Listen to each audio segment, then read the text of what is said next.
A Shadow in the Ember by Jennifer L. Armentrout. Performed by Stina Nielsen.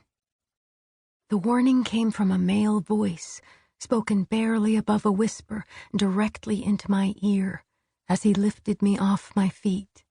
Shock blasted through me. He carried me back from the courtyard with stunning ease, as if I were nothing more than a small child. And I was not small, not in height nor weight. But the male was also extraordinarily fast. In one heartbeat, he'd taken me into one of the nearby vine tunnels. "I'm not sure what you planned to do back there." The male spoke again. Alarm rang through me, as clear and loud as the bells that rang every morning from the Sun Temple. "But I can assure you, it would have ended disastrously for you." The moment he let me go, things would end disastrously for him. My heart thumped heavily, and I tried to wiggle free.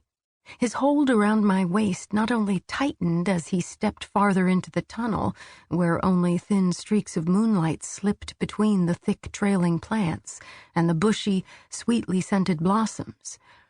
Stretching my fingers, I reached for the hilt of my dagger as I twisted my head to the side, attempting to dislodge his hand. I was unsuccessful in both endeavors. Panic-laced frustration burned through me. I wasn't used to being handled like this outside of training or fighting, not even during my time at the Jade. The sensations of his hand over my mouth, his fingers resting against my cheek, and being held so tightly, being held at all, was nearly as overwhelming as the realization that I was trapped. I curled my legs up and kicked out into nothing but air. I did it again and again, swinging my legs back and forward until the muscles in my stomach protested. "And whatever you're planning to do now," he continued, standing completely still. My movements hadn't rocked him even an inch. He almost sounded bored. "Also won't end well for you." Breathing heavily against his hand, I allowed my body to go limp so I could think. The man was strong, able to hold my dead weight with ease. I wasn't going to break free by struggling like a wild animal. "Be smart, Sera. Think." I focused on the feel of him, trying to gauge his height. The chest pressed against my back was broad and hard, and cold, as was the hand against my mouth. It reminded me of how my skin felt after entering the lake. I shifted, drawing a leg up to run my booted foot down his leg, to find where his knee was. "On second thought," his voice was full of smoke, a decadent drawl, as I drew my foot up the side of his leg. There was something odd about his voice. It had a shadowy lilt that struck a chord of familiarity. "I am thoroughly interested in exactly what you're attempting to do."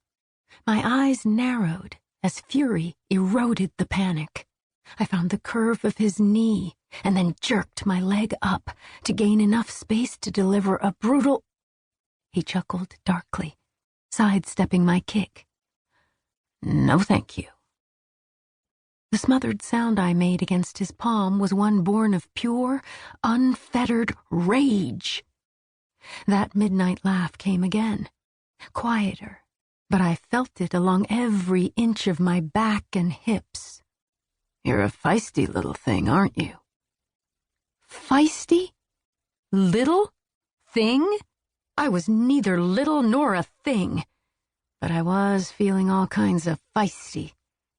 "Also a bit ungrateful," he added, his cool breath against my cheek. My cheek! Air stilled in my throat.